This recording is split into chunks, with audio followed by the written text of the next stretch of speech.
Ini pula cerita tentang pelakon lelaki terbaik, siapa lagi kalau bukan Datuk Adiputra. Apa cerita Datuk? Tahun 2024 ni, bagaimana kerjaya lakonan Datuk? Adakah Datuk sekarang ni memilih naskah-naskah yang hebat saja? Atau sebaliknya?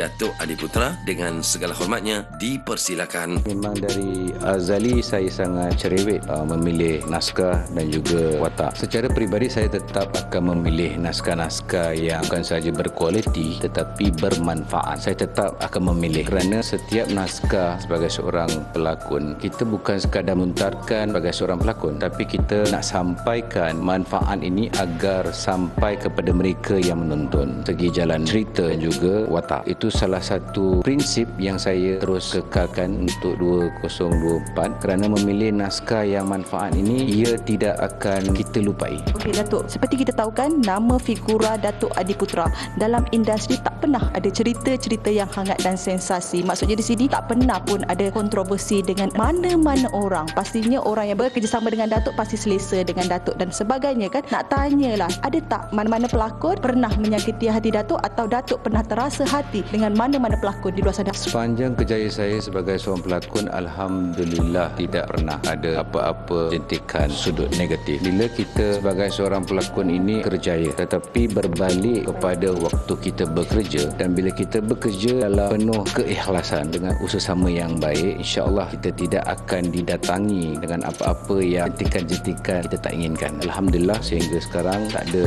yang pernah saya lalui. Malah setiap drama, filem dan sebagainya semua dipermudahkan. Seperti yang pesan daripada bonda saya, kita mudahkan urusan orang lain, sama juga kita mudahkan urusan kerja. Insya-Allah tidak ada apa-apa yang menyusahkan balik ke arah kita. Itulah orang kata, tengok perwatakan Datuk, tak ada orang yang berani nak jentik atau nak usik Datuk. Bukanlah mengatakan saya ini baik, tak. Manusia tidak sempurna, tapi dengan berprinsip dan berpegang takut pada Tuhan, bagi saya insya-Allah dia akan mudahkan dari segala aspek, maupun dalam kerja, dalam persahabatan, berkawan, keluarga. Kalau bagi saya bukan penting, ia wajib.